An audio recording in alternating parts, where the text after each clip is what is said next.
pernah kita melalaikan memperingati akan peristiwa kenaikan Kristus ini. Kita harus imani dengan sungguh-sungguh bahwa Kristus sungguh naik ke sorga dan menjadi juga bukan hanya hari ini. Dia terus melanjutkan, dia tidak berhenti karya keselamatannya. Hari ini menurut kitab Ibrani, dia sedang berdoa untuk kita, menjadi pengantara untuk kita.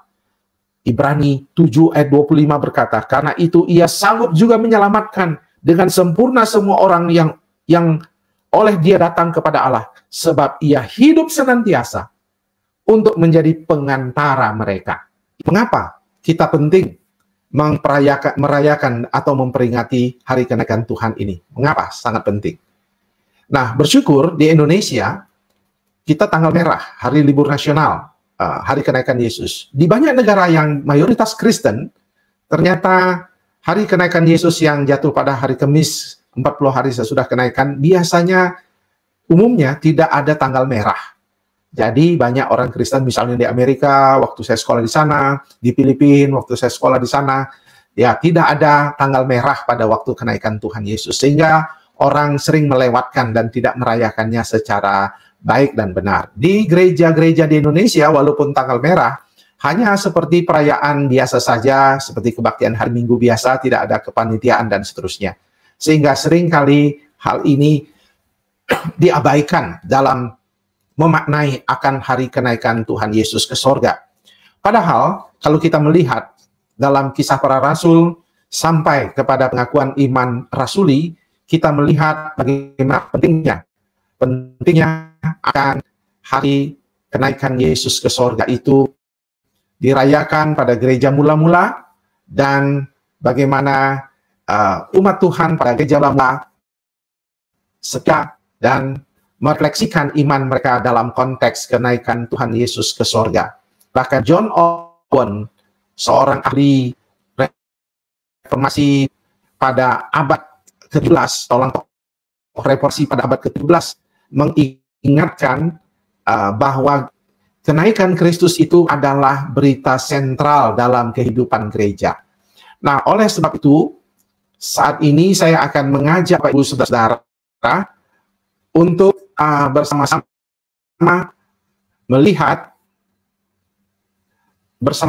melihat di dalam Alkitab kita, yaitu Kisah Para Rasul pasal 1 ayat 1 sampai 11, untuk melihat tentang mengapa penting bagi umat Kristen memperingati hari kenaikan Kristus ke sorga.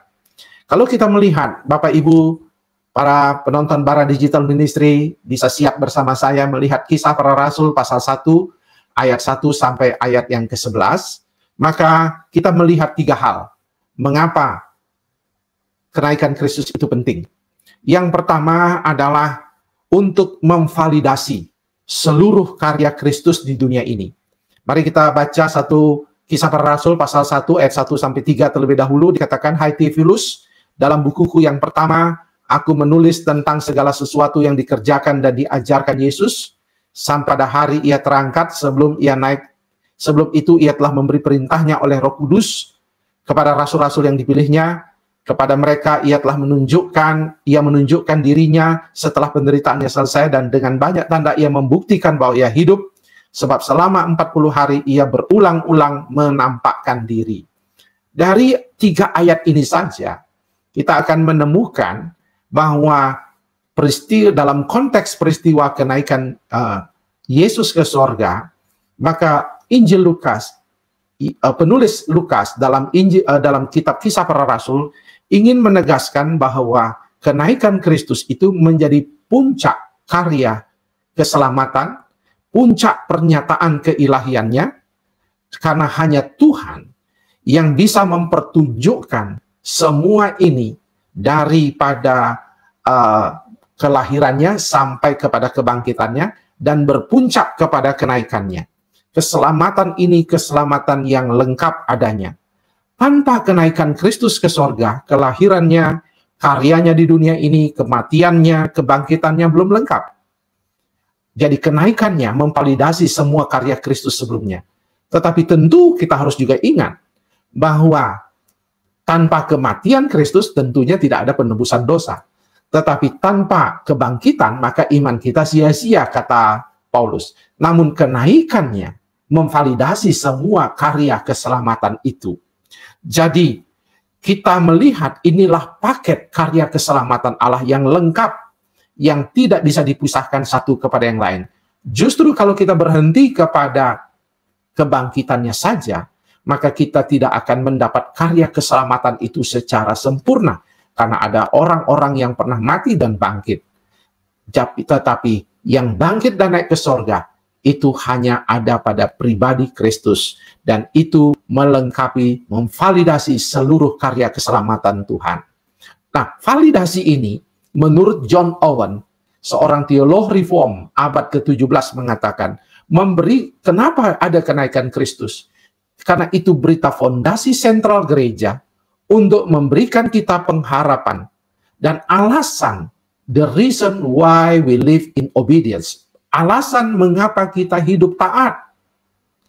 Karena hanya dengan karya keselamatan yang lengkap inilah yang memastikan kita berkata, saya mau hidup taat untuk mendapatkan covenant yang Tuhan sendiri sudah berikan kepada kita. Covenant keselamatan, perjanjian keselamatan yang Tuhan sudah berikan kepada kita. Tetapi pada saat yang sama, seluruh kenaikan Kristus divalidasi supaya oleh John Owen dikatakan kita bisa hidup di dalam pengharapan. Dan terlebih daripada itu, kita boleh hidup memiliki penghiburan dari Tuhan ketika kita ada dalam perjalanan di dunia ini sebagai gereja, baik individu gereja maupun gereja secara bersama-sama, berkomunitas. Itu sebabnya memvalidasi berbicara tentang kedatangannya, kelahirannya pada waktu kita Natal itu adalah peristiwa yang ajaib. Karya dan pengajarannya selama di dunia ini, peristiwa-peristiwa yang dia kerjakan dan pengajaran-pengajarannya layak kita jadikan pedoman hidup kita. Kematiannya di kayu salib telah menghapus dosa dan menebus hidup kita. Kebangkitannya membuat kita mengerti bahwa kebangkitan itu memberikan satu cerita, satu makna, seperti Rasul Paulus ingatkan, bahwa kita akan menghidupi jalan kehidupan sebagai orang Kristen, jalan hidup yang berkemenangan. Dan kenaikannya, sekali lagi saya mengutip John Owen, yang mengatakan kenaikannya, oleh peristiwa kenaikannya, seluruh karya keselamatan itu membuat kita memiliki pengharapan, dan membuat kita akan mengalami penghiburan di tengah perjalanan gereja yang tidak mudah. Kita akan menghadapi aniaya, kita akan menghadapi tantangan, kita akan mendapati pergumulan soal kesehatan, tantangan di keluarga, bahkan gereja Tuhan di India saat ini sedang mengalami penderitaan, dianiaya oleh karena mereka percaya kepada Kristus. Ini menjadi tantangan yang kita hadapi, tetapi penghiburan dari Tuhan divalidasi lewat peristiwa kenaikan Kristus. Itu yang pertama. Yang kedua, bahwa kenaikan Kristus memberikan motivasi bagi pelaksanaan misi ke seluruh dunia. Kisah Para Rasul pasal 1 ayat 8, sebelum dia naik ke sorga, ketika ditanya, maukah engkau memulihkan kerajaan pada zaman ini? Maka Yesus mengatakan, engkau tidak tahu masa dan waktunya, tetapi inilah perintah Tuhan. Ayat 1, kisah 1 ayat 8-9 saya bacakan. Tetapi kamu akan menerima kuasa kalau Roh Kudus turun ke atas kamu, dan kamu akan menjadi saksiku di Yerusalem dan di seluruh Yudea dan Samaria dan sampai ke ujung bumi. Sesudah ia mengatakan demikian, terangkatlah ia disaksikan oleh mereka, dan awan menutupnya dari pandangan mereka. Kalau kita melihat mengapa kita ada di dunia ini, maka Tuhan mau kita hidup dalam, yaitu punya tujuan bermisi. Tuhan mau kita memiliki hidup yang bermisi.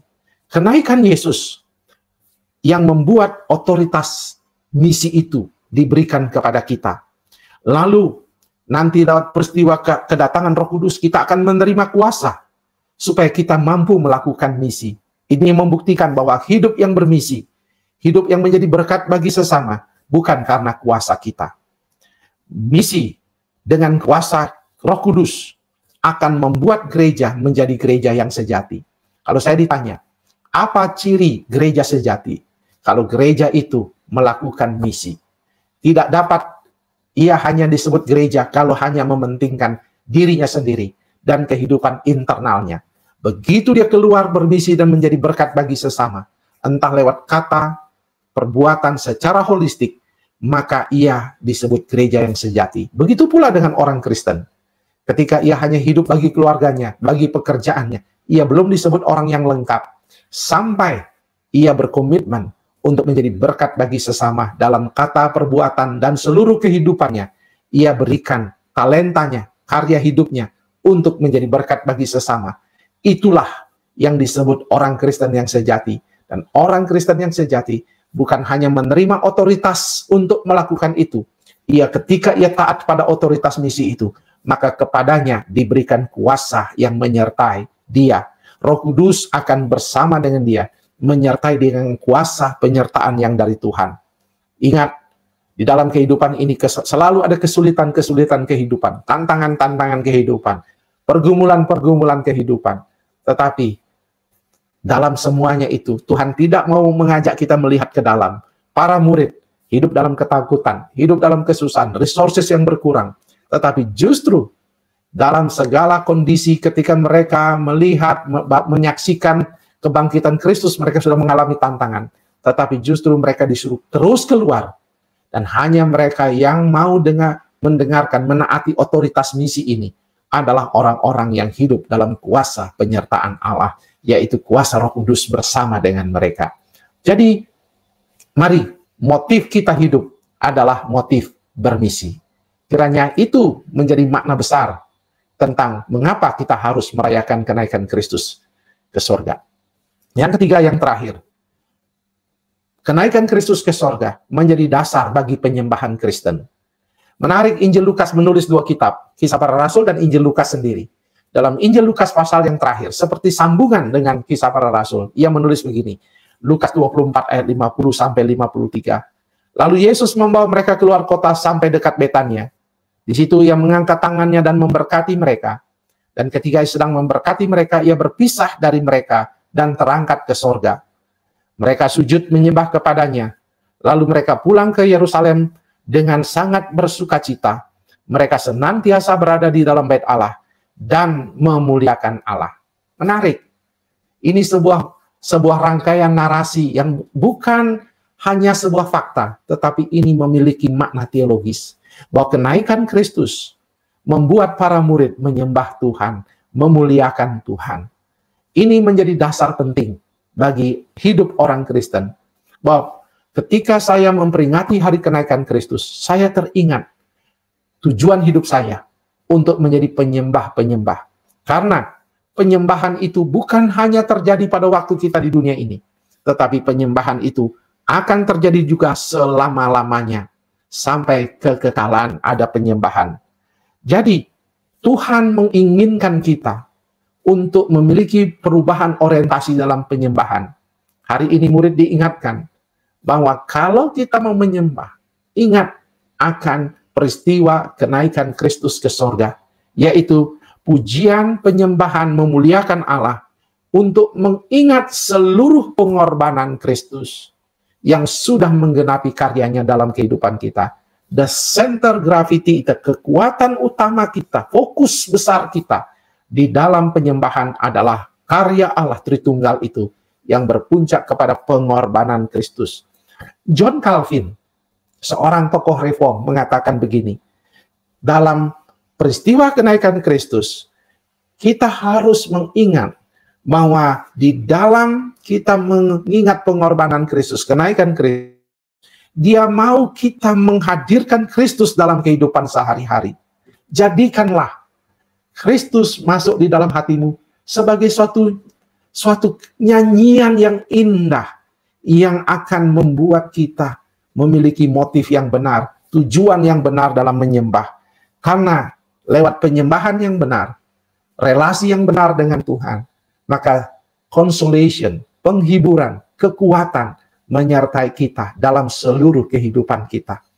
Jadi, John Calvin mengingatkan, apakah ada tune music, ada melodi indah di dalam hatimu ketika kita masuk menyembah Tuhan. Hanya orang yang memiliki relasi dengan Kristus, yang mempercayai karya keselamatannya dengan lengkap, yang berpuncak kepada kenaikannya, yang akan memiliki tune music, penyembahan yang indah, akan melekat hatinya, sehingga penyembahan-penyembahan kita akan memiliki makna dan memiliki kekuatan mengubah kehidupan orang percaya. Tanpa itu, penyembahan-penyembahan akan menjadi sebuah ritual kosong, kegiatan rutin, tanpa ada suatu relasi yang dalam dengan Tuhan.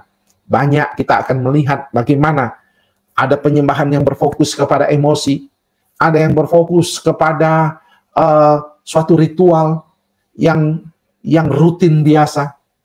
Tetapi terus diingatkan Tuhan, peristiwa kenaikan itu harus mengingatkan saudara untuk menjadi penyembah-penyembah sejati seperti murid. Hanya mereka yang menjadi penyembah sejati, yang mampu memuliakan Allah, yang memiliki relasi yang benar dengan Allah, yang akan menerima covenant berkat Allah di dalam perjalanan kehidupannya. Itulah makna daripada kenaikan Kristus ke sorga, yang tiga hal yang penting ini. Yang pertama, memvalidasi akan seluruh karya keselamatan Tuhan, memberi motivasi besar, otorisasi bagi pelaksanaan misi, dan yang ketiga, menjadikan kita penyembah-penyembah Kristen yang sejati dan benar. Dan saya menyimpulkan bahwa oleh sebab itu, jangan pernah kita melalaikan memperingati akan peristiwa kenaikan Kristus ini. Kita harus imani dan sungguh-sungguh bahwa Kristus sungguh naik ke sorga dan menjadi juga bukan hanya hari ini. Dia terus melanjutkan, dia tidak berhenti karya keselamatannya. Hari ini menurut kitab Ibrani, dia sedang berdoa untuk kita, menjadi pengantara untuk kita. Ibrani 7 ayat 25 berkata, karena itu ia sanggup juga menyelamatkan dengan sempurna semua orang yang oleh dia datang kepada Allah, sebab ia hidup senantiasa untuk menjadi pengantara mereka. Ibrani 7 ayat 25. Jadi, dengan memperingati kenaikan Kristus, kita mempercayai dia hidup, dan kita percaya dia akan datang, kita percaya kita akan bersama dengan dia, dan kita percaya dia sedang menjadi pengantara untuk kita. Bukankah itu menjadi penghiburan dan kekuatan bagi kita di tengah tantangan kesulitan kehidupan ini? Jika saya menghadapi tantangan kesehatan, ketika saya menghadapi tantangan pelayanan yang begitu bertubi-tubi serangan-serangan, baik serangan yang nyata dengan aniaya, rintangan pelayanan, dan sebagainya, kita mengingat dia sedang ada di sorga. Dia sedang berdoa untuk kita, menjadi pengantara untuk kita. Dia sedang memberi kekuatan. Tepatlah kata John Owen, bahwa memperingati kenaikan Kristus membuat pengharapan kita hidup, dan kita terus memiliki penghiburan yang sejati, dan ada orang yang mengantara kita, yang selalu berdoa untuk kita, untuk doa-doa yang mungkin berat, yang tak pernah terucapkan. Dia menjadi penolong sejati kita, sahabat kita, yang terus berada dalam kekekalan di sorga. Itulah keindahan daripada kenaikan Kristus. Saya berharap saudara dapat merayakan kenaikan Kristus dengan perspektif yang berbeda, sehingga kita menjadi penyembah-penyembah yang sejati, yang menerima penghiburan dan consolation, kata John Owen, dari Tuhan selama kita hidup. Kiranya Tuhan memberkati kita.